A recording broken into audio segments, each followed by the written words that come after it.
नमस्कार दोस्तों, मैं सुरेश राजपूत कक्षा 10वीं का अर्धवार्षिक परीक्षा का पेपर लेके आया हूँ। ठीक है ना। यदि आपको पेपर अच्छा लगे तो चैनल को लाइक और सब्सक्राइब जरूर करें। ओके, तो अपन प्रश्न 11 से पार्ट 3 में आगे पढ़ेंगे। प्रश्न 11 है आपका 11वां कहता है जांच दो संख्याएं ज्ञात कीजिए जिनका योग 27 और गुणनफल 182 हो। तो प्रश्न 12, ऐसी दो संख्याएं ज्ञात कीजिए जिनका गुणनफल,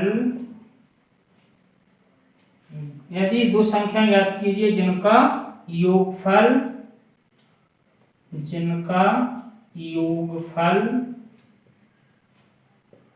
27 और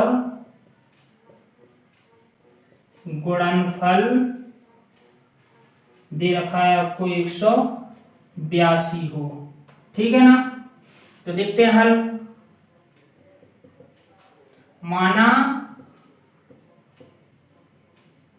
पहली संख्या x है, अपन ने क्या मानी, पहली संख्या x, तथा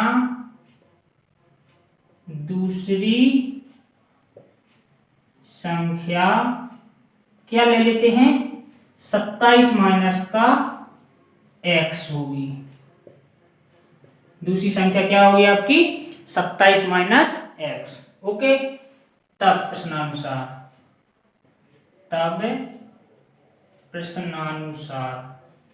प्रश्न क्या कहता है आपका, ऐसी दो संख्या ज्ञात की जिनका योग क्या है 27।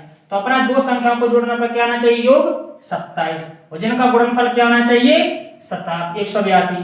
जब x को 27 माइनस x को जोड़ेंगे तो x से x कट जाएगा तो ये क्या आ जाएगा 27। अब गुणा करने पर कितना आना चाहिए 182। तो पहली संख्या x और दूसरी है आपकी 27 माइनस x, दोनों का गुणा किया, कितना आना चाहिए 182।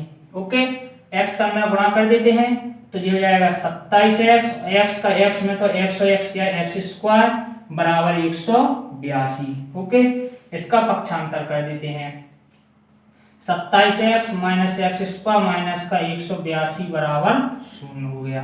ठीक, अब सब में क्या कर देते हैं, माइनस से गुणा कर देते हैं, माइनस से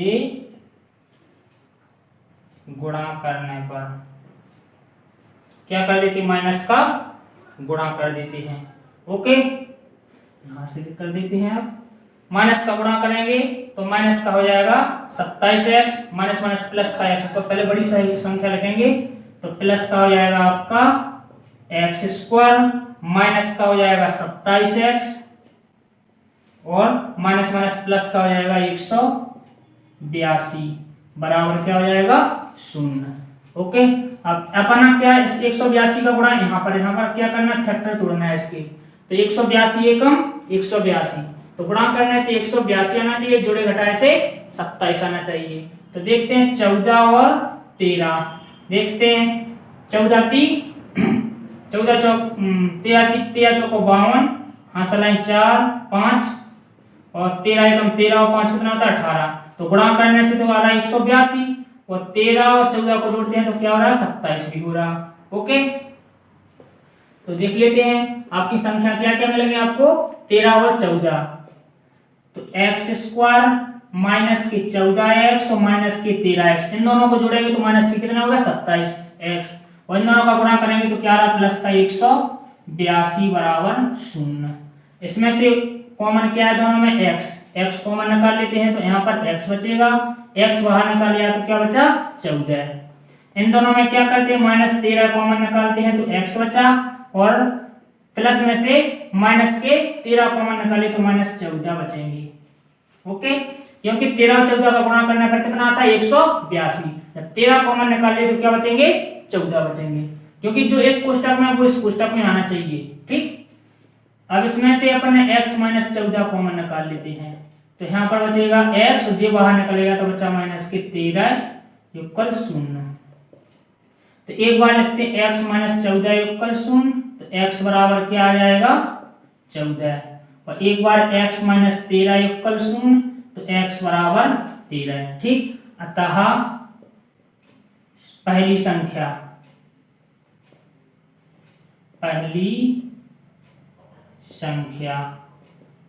जब x बराबर ले लेते हैं 13, तो दूसरी संख्या क्या हो जाएगी आपकी, देखते हैं, अपन ने माना था दूसरी 27 माइनस x, 27 में से x का मान क्या है आपका 13 रख देंगे, तो 27 में 13 रख देंगे तो क्या आएगी दूसरी संख्या आपकी 14 है। ठीक, ये आंसर हो जाएगा आपका। ठीक, ओके। अब सवाल देखते हैं अपन 12 भुजों का। सवाल नंबर 13 करना है अपन को 13, क्या लगाने वाले हैं अपन प्रश्न 13। संख्या 555 को संख्या 5005 को अभाज्य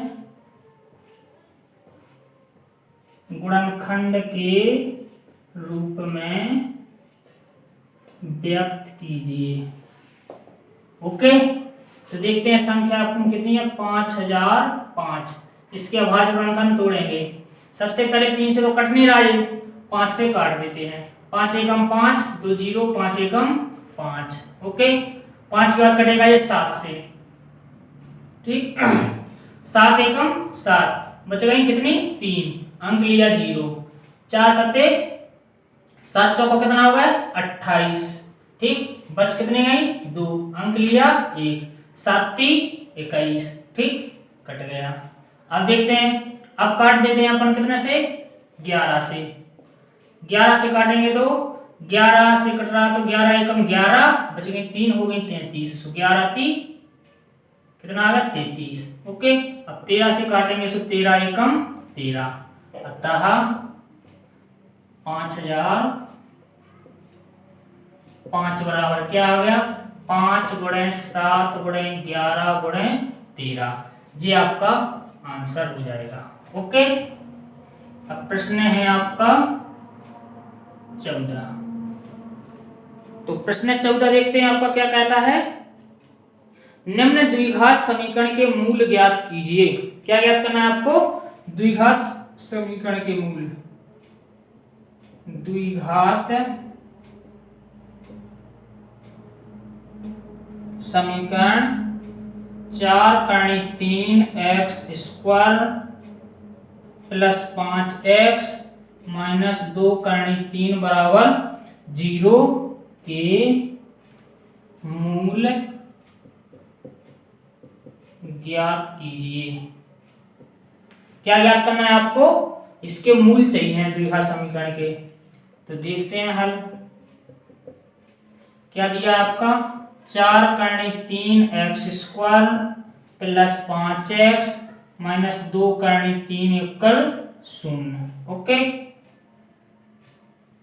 तो अपन क्या करते हैं, गुणा करने से इसका गुणा पहले इसमें करते हैं। तो देखो गुणा क्या हो जाएगा, 4 करणी 3 का गुणा करना है 2 करणी 3 में, तो 4 का गुणा 2 में 4 दूनी 8, और करणी 3 का करणी 3 में 3 3 का 9, 9 का वर्ग कितना आएगा 3, तो 8 की क्या हो जाएगा 24। तो इसका गुणा करने पर कितना आ रहा है आपका 24। तो गुणा करने पर कितना आना चाहिए 24, और जोड़े घटाए से आना चाहिए आपका 5x, क्योंकि जो बीच की संख्या है वो आना चाहिए जोड़वे से या घटाने से। तो ऐसी कौन सी संख्या है जो गुणा करने से कितना आना है 24, गुणा करने से आए 24 और जोड़े घटाए से कितनी आए 5x। तो देखते हैं 8 गुणे 3, 8 की क्या होता है 24। यदि 8 में से 3 घटा देते हैं तो क्या बचता है आपका 5। तो आपको संख्या में लगी क्या 8 3 24, मतलब 8 और 3 आपकी संख्या मिल गई आपको। तो देखें 4 करणी 3x स्क्वायर प्लस के लेंगे 8x और माइनस के 3x, प्लस 8x में से माइनस 3x घटाएंगे तो क्या बचा प्लस के 5x, माइनस के 2 करणी 3 बराबर 0। ओके, अब देखते हैं इनमें कॉमन क्या है, 4x क्या है आपका कॉमन है, 4x बाहर निकल गया तो क्या बचा करणी 3 बचा, x स्क्वायर में से 1x बाहर निकलेगा तो 1x बचेगा, 8x में से x तो बाहर निकल गया, 8 में से 4 बाहर निकला तो 4 दूनी 8, कितना बचा 2, जब यहाँ से अपन क्या निकालेंगे, करनी 3 कॉमन निकाल लेंगे। 3 का मतलब क्या होता है, 3 का मतलब होता है करनी 3 गुणे करनी 3। तो एक करनी 3 अपन ने बाहर निकाल लिया, तो क्या बचा, एक करनी 3 बचेगा, साथ में x भी बचा माइनस।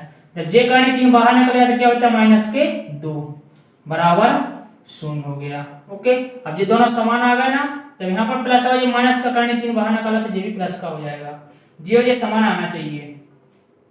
तो करनी 3x + 2 फिर से बाहर निकाल लेते हैं, यहाँ पर बचा 4x, और जब जे बाहर निकल गया तो बचा करनी के 3 बराबर के 0 हो गया।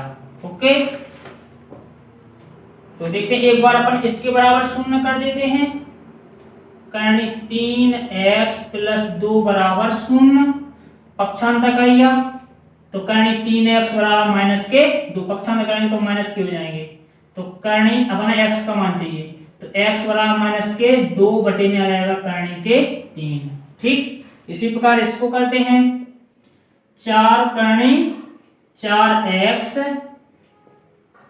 माइनस की करनी 3 बराबर 0। ठीक, पक्षांतर किया तो 4x बराबर करनी 3, तो x बराबर आ गया करनी 3 बटे में 4। ओके, ये आ गया आपके समीकरण के मूल हैं। क्या चाहिए थे अपन को, द्विघात समीकरण के मूल ज्ञात कीजिए। ओके, अतः द्विघात समीकरण के मूल क्या आ गया आपके, करनी 3 बटे 4 और -3 बटे में -2 बटे में करनी 3, ये आपके द्विघात समीकरण के मूल आ गए। ओके, अब प्रश्न 13 हो गया आपका, 14 हो गया। अब ले लेते हैं प्रश्न 15। वो 15 प्रश्न कहता है आपका, प्रश्न 15, एपी मतलब समांतर श्रेणी 3, 8, 13, 18 ... का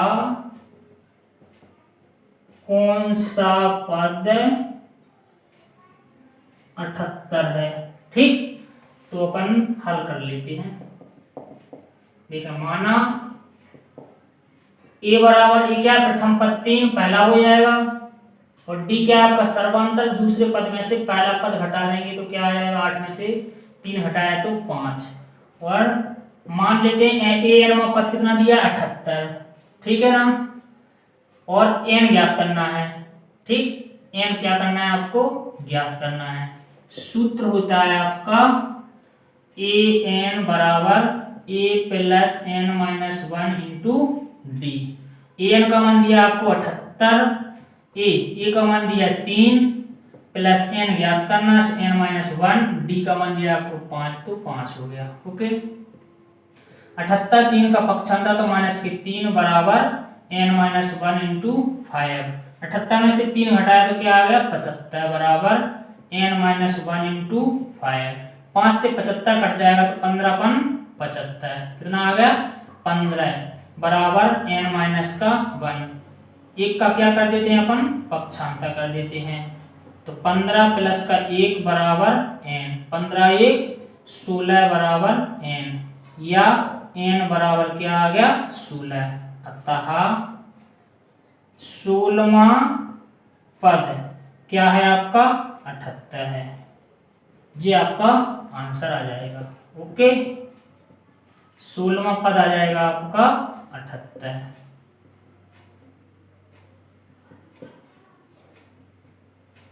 ठीक, ये आ गया आपका 16वां पद 78। प्रश्न आ गया आपका 15 हो गया। प्रश्न है आपका 16। प्रश्न 16 बोला, एबीसी एक द्विघात त्रिभुज है जिसका कोण सी क्या है, समकोण है। एबीसी एक द्विघात समद्विघात क्या है, समद्विघात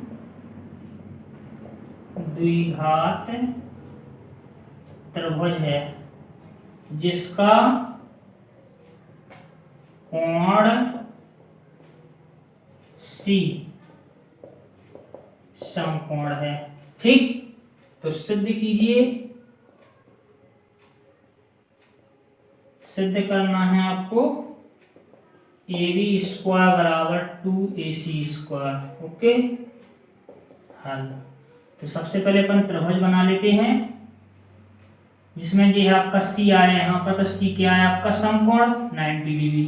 A यहाँ पर ले लेते हैं और B यहाँ पर। ओके, तो ये भुजा क्या है, इस भुजा के बराबर, क्योंकि समद्विघात मतलब इसकी दो भुजाएं बराबर हों। तो देखते हैं दिया है, क्या दिया है, त्रिभुज ACB में कोण C समकोण है। ओके, तथा क्या दिया है, AC बराबर BC बराबर AC। क्या दिया, BC बराबर AC। इसको समीकरण 1 दे देते हैं। सिद्ध करना है, सिद्ध करना है आपको AB² बराबर 2AC²। ठीक, उपपत्ति देखते हैं अपन। त्रिभुज ले लेते ACB में पाइथागोरस प्रमेय से। पाइथागोरस प्रमेय जानते हो, कर्ण का वर्ग बराबर लंब का वर्ग प्लस आधार का वर्ग। ओके, तो कर्ण है आपके जे, जहां समकोण बने उसके सामने की भुजा आपकी क्या होती है, कर्ण। तो कर्ण का वर्ग AB² बराबर लंब क्या बन रहा है आपका AC² और आधार बन रहा BC, तो BC²। ओके, समीकरण 1 से क्या रखा है आपका, BC का मान AC, तो जहां BC लिखा उसका मान क्या रख देंगे आप, AC। तो AB² बराबर AC² प्लस BC का मान है AC, सो AC² लगा, सो स्क्वायर क्यों कहते हैं। तो AB² बराबर एक को एक जोड़ का क्या आ जाएगा, 2AC²। ये आपको क्या करना है, सिद्ध करना है। Hence proved. ओके, ये हो गया आपका प्रश्न 16। ओके, प्रश्न 17। ठीक, अब आपका प्रश्न है 17। बिंदुओं 3, -2 और -4, 1 के बीच की दूरी ज्ञात कीजिए। ओके, तो देखते हैं बीच की दूरी का फॉर्मूला। बिंदु दिया है A, ये दिया है आपका A और ये दिया है आपको B। तो हल देखें, A का मान दिया आपको 3, -2 और B का मान -4, 1। तो x1 बराबर हो जाएगा 3 और y1 बराबर -2, x2 बराबर -4 और y2 बराबर है आपका माइनस का और प्लस का 1। क्या है, y2 का मान प्लस का 1। तो दूरी का फॉर्मूला है आपका AB बराबर क्या होती है, x2 - x1 का स्क्वायर प्लस y2 - y1 का स्क्वायर। ओके, मान रख देते हैं। x2 का मान दिया आपको -4 माइनस x1 का मान दिया है 3, स्क्वायर लगा देते हैं। y2 का मान दिया है 1 माइनस y1 का मान दिया है आपको -2, तो -2 माइनस माइनस प्लस भी कर सकते, एक माइनस जे है और एक माइनस जे, तो माइनस माइनस +2 का स्क्वायर। तो 4 3 कितना हो जाएगा, -7 का स्क्वायर प्लस 2 और 1 3 का स्क्वायर। तो -7 का 2 बार गुणा करें तो 7 7 49 प्लस के हो जाएंगे। 3 का गुणा 3 में 3 3 का 9 और 49 और 9 जोड़ेंगे तो क्या आ जाएगा 58 58। जी आपका आंसर आ जाएगा बीच की दूरी का। ओके, अब आता है आपका प्रश्न नंबर 19। प्रश्न 18 17 हो गया, प्रश्न 18। ओके, क्या बोल रहा, 5 पेंसिल और 7 कलमों का मूल्य क्या दिया है, 5 पेंसिल और 7 कलमों का मूल्य दिया आपको 50 रुपये है। ठीक, जबकि 7 पेंसिल और 5 कलमों का मूल्य 46 रुपये है। तो एक पेंसिल और एक कलम का मूल्य ज्ञात कीजिए। ओके, तो अपन इसको हल कर लेते हैं। यदि उसने कहा होता कि ग्राफीय विधि से हल कीजिए या फिर विलोपन से कीजिए या प्रतिस्थापन से, जब उसने कोई विधि नहीं बोला है तो अपन को जो विधि अच्छी लगे उस विधि से आप इसको सॉल्व कर सकते हैं। ओके, तो देखें क्या दे रहा है हल। क्या दे रहा, 5 पेंसिल और 7 कलमों का मूल्य 50 रुपये। तो 5 मान लेते हैं अपन, माना पेंसिल का मूल्य x रुपये तथा कलम का मूल्य y रुपये है। ठीक, तब प्रश्नानुसार क्या कहता है प्रश्न, 5 पेंसिल 7 कलम मतलब 5x प्लस 7y दोनों का मूल्य कितना 50 रुपये। तो 50 रुपये। फिर 7 पेंसिल और 5 कलम मतलब 7x प्लस 5 कलम मतलब 5y का मूल्य कितना है 46 रुपये। इसको समीकरण 1 दे देते हैं, इसको समीकरण 2 दे देते हैं। इसको अपन विलोपन विधि से हल कर लेते हैं। ठीक, तो लिख देते हैं समीकरण 1 व 2 को हल करने पर। ठीक, तो लिखते हैं समीकरण 1 में इसका देखो समीकरण 2 के गुणांक x का कितना है 7, तो 7 से गुणा, और समीकरण 2 में x का गुणांक कितना है, समीकरण 1 के x का गुणांक कितना 5, तो 5 से है। तो समीकरण 1 में 7 से गुणा तथा समीकरण 2 में कितने से गुणा करेंगे आप 5 से गुणा, समीकरण 2 में 5 से गुणा करने पर। ओके, तो देखें 7 पन्ना 35x प्लस 7 सते 49y बराबर 7 पन्ना 35, तो कितना आ गया 350।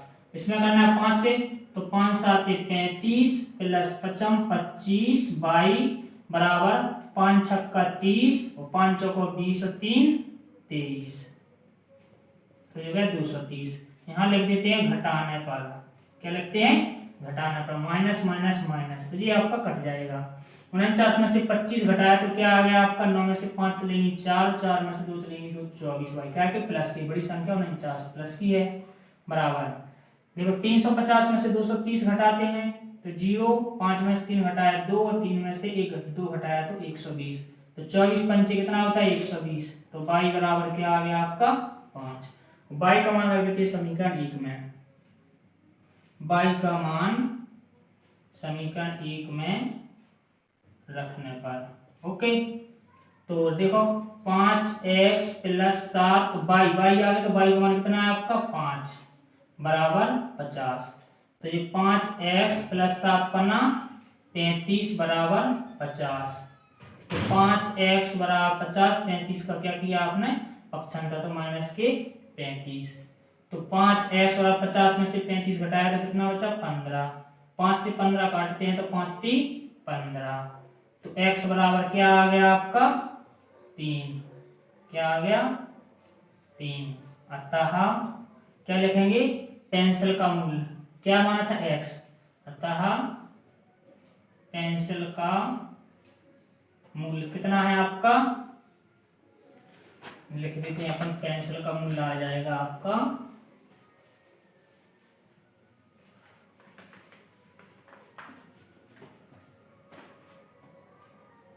अतः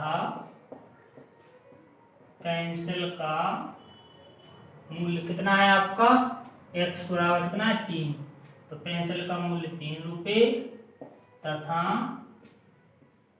कलम का मूल्य कितना है y का मान 5, तो 5 रुपये।